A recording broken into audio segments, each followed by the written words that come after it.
All right. Well, I'm sitting here in my basement office, and classes started yesterday, and I've changed a couple things, and I just want to make sure everybody gets everything straight. So I'll just talk with you a bit about what we're doing and where everything goes. I um, Now what happened was that I have for quite a while, um, last 3 years or so at any rate, taught um, children's literature um, each summer. And I changed it to novels. And for a couple of reasons. One is I just wanted to do something different. And two, as it comes apparent for English majors, for instance, um, the, the requirement has emphasized more and more young adult literature. And one of the most exciting um, areas right now in the study of young adult literature is, in fact, dystopian novels as a kind of an area of emphasis that the Hunger Games made uh, hay over. And now, of course, everybody has to have sequels and things along those lines. And I do believe all but one of the novels that we're going to read, um, well, two, don't have at least three books. Unwind series has four, I believe. At any rate, all the ones we're going to read are quite good. But I always felt that asking everybody to read 8 novels in 8 weeks was a bit of a burden, even if they are exciting books. Still, that's a lot to read. So I thought, well, a 200 level class was too much. So I had planned to make it a separate class and a 300 level class so that everybody could actually take 2 classes of young adult literature or children's literature, English 203, which I offer in the spring, and now English 401, 501. Now, this is 401, not because I wanted to scare people away, which may well have happened, but because we're experimenting, and this year it didn't work out all that well because probably, well, the late posting for the class had something to do with this. So the idea is that people can graduate students can take English 501 for graduate credit, just something we've never done before with classes in the humanities. So at any rate, here we go. This is the first go. I suspect it'll be much more popular next year. So in effect, there is no additional work from what I had before, other than the fact that you do read 8 novels and you have to stay um, on top of things. So first of all, the 8 novels. The first one, I believe this is the order we'll read them in, maybe not. The first book you've already started reading, Ali Kandi's Matched, which is excellent dystopian story about the not all that distant future. Um, and I think you'll like it. The other 2 books are quite good as well. Um, Major characters, a young lady. Um, as you'll find in half the books, at least the strong women characters, which is one of the marks of the young adult literature now, and a lot of work's been done on these strong women characters. A lot of times it's going to be romances. There's no getting around that either. Quite usually it's one. Lately it's been one young lady and 2 guys, which has happened. It's from the Hunger Games, which is not bad because adolescence, that's women in particular and boys, this is a part of life. So Matched is one of these other ones that doesn't always appear that way in the beginning. Unwind maybe a little bit, but what happens is a lot of times in dystopias, and I should say Matched has this in common with Little Brother, and maybe even a little bit with Unwind. The Everything looks good in the beginning until you start checking out what all the rules are. And so here you have an interesting role for science, and also when the young character comes to realize that everything doesn't look is not as perfect as it looks. So Ali Kandi's first series, Matched, is a fun book. Um, Raises interesting questions about identity and things along those lines. Now, Shipbreaker, Paolo Bacigalupi, um, his work, that Wind Up Girl, which is an adult one, won just about every a fantasy science fiction award you could imagine. And Shipbreaker is not a continuation of, but is certainly is connected in the same universe that a couple of his other books are in. And Shipbreaker is pretty hardcore, and the damage hinted at in Matched and mentioned in a couple of others, that what has happened is there's been apocalyptic kind of outbreak. It may not be a war necessarily, which is sort of what's matched, but certainly environmental catastrophe. And Paolo is very very much attuned to this kind of writing, and so yeah, it's pretty. It's right. It's hard. It's hardcore, if you will, as far as how deplorable the world has become, and asks really important questions about indeed what it means to be a human being in these altered societies. I mean, can we be what we want to be? So yeah, I think you'll find that one. Now, Eve is a new one by Anna Carey. Um, and this one is a near future dystopian series. There are three of them. Comes to a maybe resolution by the end, but in this particular one, strikes me as interesting, giving the remake, in particular, of The Handmaid's Tale. Um, which excellent book. The first movie was pretty good. I have not seen the television show, but the what happens in these kind of in the near future kinds of reads, or when everything goes to hell, if you will, um, then women lose quickly all their rights. This is what you find happening in Eve, um, the need to repopulate the population.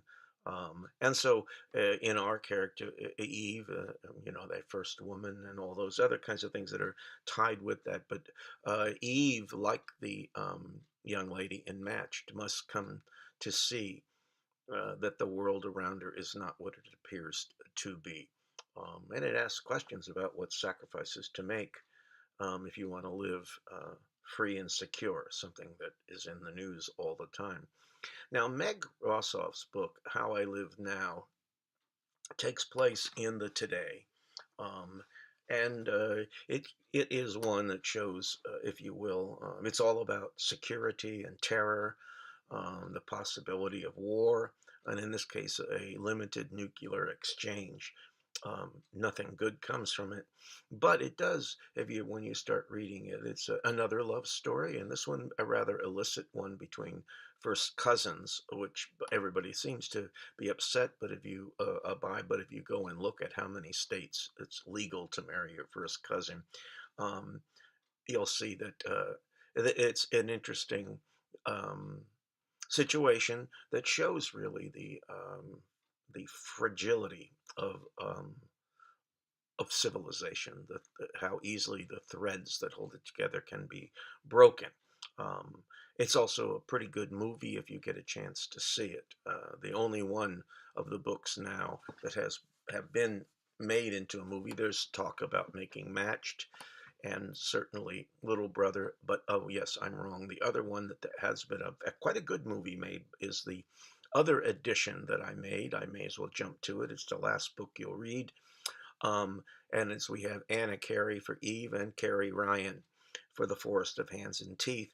And Carrie Ryan is sort of the Mrs. or Ms., if you will, zombie for YA. And The Forest of Hands and Teeth is, again, another trilogy, quite good, as a matter of fact. And she has other short stories that occur in the same universe, and these post-apocalyptic. In this case, the zombies have already won pretty much. And again, it's a young lady like Eve who strikes out, and the um, the fight there is against the kind of society that's taking hold. And of course, again, another one. What are you willing to sacrifice for a sense of security? Well, you'll find it in Carrie Ryan's Forest of Hands and Teeth. Um, the I'm trying to remember the name of what she calls her zombies, the unrepentant or something along those lines. It has a religious tone that you'll see really quickly. Little Brother, Cory Doctorow, has a new book out that's quite excellent. It's also a free download. Um, Corey is, like many others, is worried about, well, what are we willing to sacrifice for feeling safe? So his book is quite, um, and unfortunately, it's right with what's going on today as far as surveillance goes, as far as all those kinds of things. And Little Brother is basically an adolescent version of Big Brother. So the connections with George Orwell are of no small importance. Um, Patrick Ness is one of the really excellent young adult writers now, and he had another series. He has a series. The Knife of Never Letting Go is the first of three, all excellent. This is the only story that doesn't take place.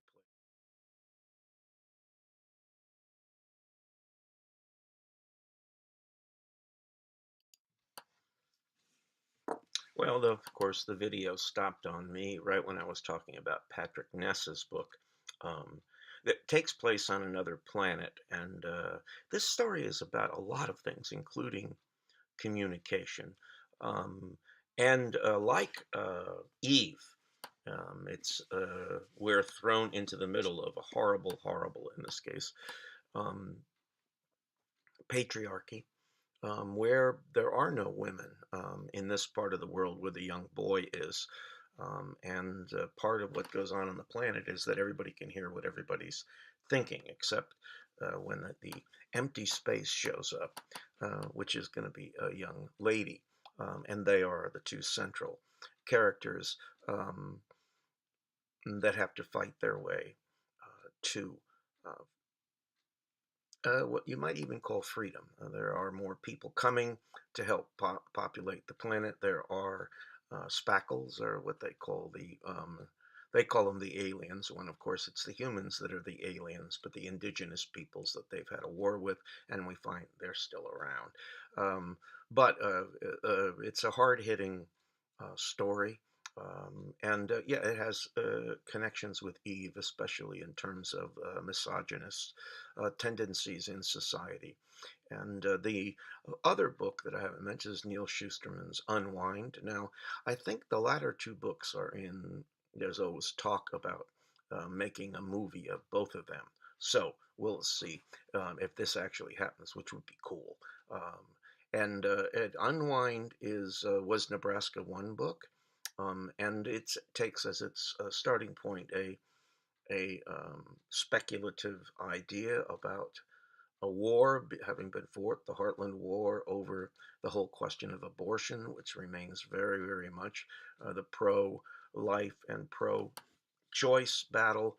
And he speculates that there has been basically a civil war, and it ends with abolition of abortion, but in fact, you can unwind people between certain ages.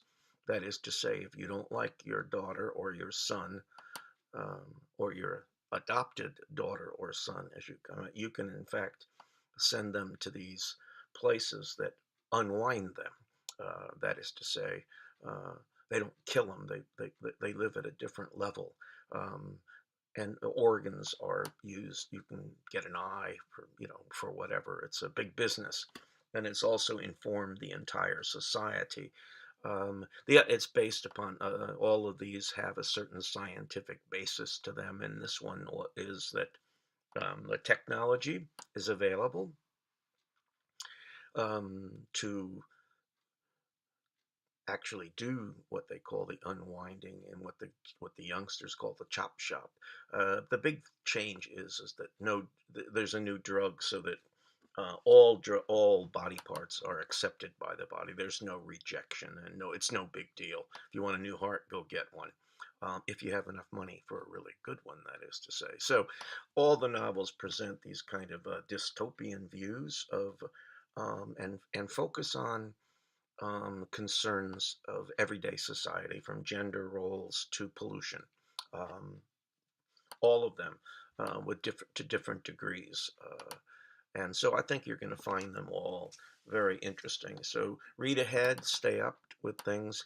Now, at the end of each week, this Monday, this week, I'll let the discussion thread go till Monday at midnight, and the quiz as well. You got to take the quizzes and complete your discussion thread requirements within um, the established times. Now let's talk briefly about discussion threads. It's talked about in the syllabus and other areas, including the other tapes that I put up video. Well, you have a thread each week, and each of you must respond at a minimum of two times, 7 to 8, let's say 6 to 9 sentences for each one. I want good paragraphs. Now you can initiate your own twice. You can respond to what other people have to say. I don't care, but I want you to be in there and make discussions. Now that's a minimum. That's a 7.5. If you want to get better than that, then you write more. You research your areas. You include quotations from what you're talking about. You can really go after and look on the internet and find interesting links. Um,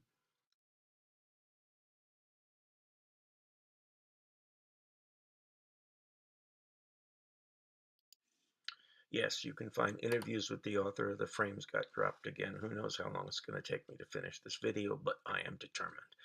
So get in there, embed links to other things that you find interesting, and you tell the people why you find them interesting. The idea is to generate discussion, and you have really, really great material with which to work. And I found the discussion threads with this class over the years to be amongst the best of all my classes. I read everything. Time permitting, I'll respond to you, but I don't want to stifle communication. Be nice to one another. Read Netiquette and talks about how to respond to other people. Um, you want to always be friendly. Um, don't just try to start arguments or anything like this. I'll let you know if I feel like things are going in that direction, but I haven't had to say anything to anybody for years. So use your discretion, have some fun, dig in, talk about things, talk about the issues that you see as central to each of the stories. And as you move along, you can make connection with other stories as well. Now, the quizzes, and there's a video, there will be videos for all of them. 20 to 25 multiple choice, true, false, questions connected with the novels. The discussions that I post will basically offer a mini lecture of around 30 or 35 minutes in which I give the correct responses for all the questions. So if you read the material and then you listen to the video, you should have no trouble with the quizzes. That's the whole idea of them. Now, but you got to take your quizzes within the time frames required. If you have troubles, let me know and I'll work with you. Now, in addition, you have a midterm and a final exam. I have more on that, but basically, the midterm exam comes in two parts. In one part, I'll give you a series of prompts. They might be a character name, they might be a quotation. You'll have a choice on each one, and I'll give you 12 or 10 and you'll be asked to write on 5 uh, of them. And those are mini little essays. These are, again, about a little longer than what your discussion threads would be. You'll have 2 opportunities to correct and um, complete the writing on them. Um, I'll give you information about what are the potential prompts. But the big deal here is as you learn to do and as you practice your craft on the discussion threads is that if I give you a character's name or something from one of the novels, a quotation from someone, it's not to just say, oh, yeah, on page 34, this person said this because she was talking to someone so who said what. That's just describing it. You want to talk about what you see as the significance of the quotation in the context of um, the big issues that you run across in the novel: gender, pollution, politics, whatever it might be, science. Um, I've also given you examples. If you go through in the course information and you look down, you'll find links to coursework. And there you'll find also responses for the essay question. Now, the essay question, you can respond to it, and I'll give you choices. You can write as much as you want, and I'd want it to be about 2.5 to 3 pages long. But you can work on it within the time frame. Go back to it as many times as you want before you give the ultimate save. Um, okay, so that's the midterm and the final. And again, there are examples of essay questions taken from the Hunger Games. From the past, other things to give you a pretty good idea of um, how to respond to these essays and to the essay that you write in addition to the two that you do for the essays that you have, the essay you have for the midterm and the final. Those are two essays.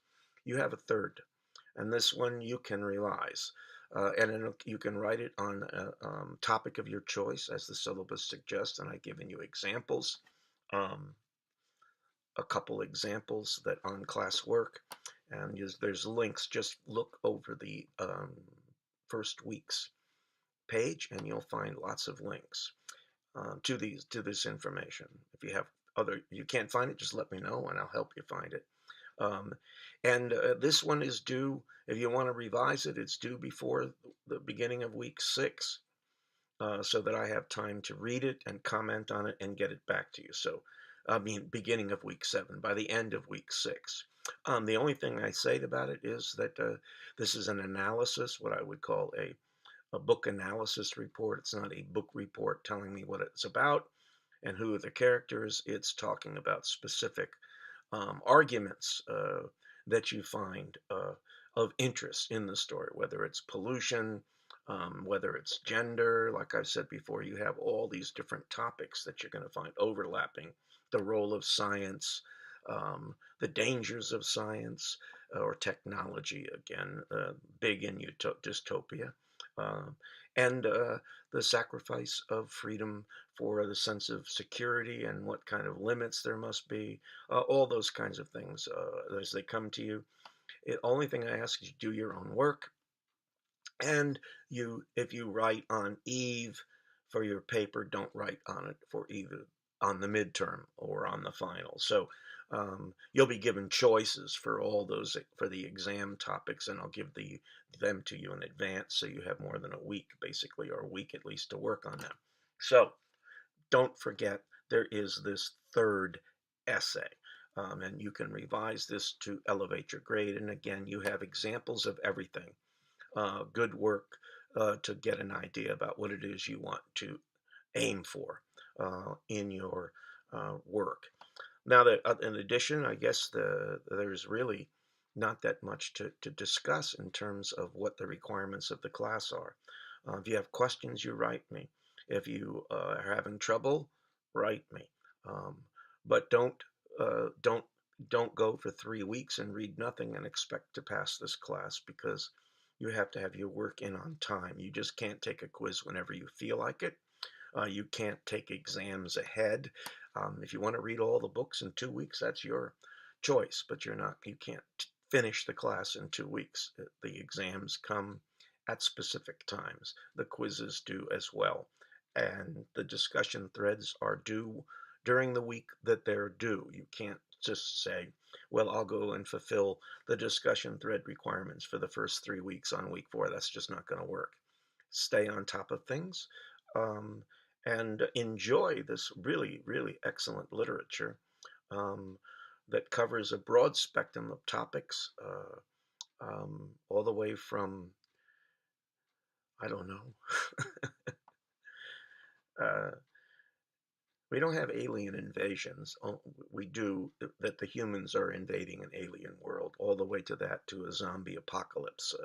So you have just some wonderful, wonderful narratives about what it is to be an adolescent uh, in a hostile world. So again, I think that covers what I wanted to cover for an introduction, and let you know of kind of um, the major areas of concern. Again, people have tended to just not see the requirement for the essay. I put it in red on the announcement page, so pay close attention to that. And again, if you have any questions, just email me. I look at the email a lot. So welcome to the class. Have a good time and good reading to all.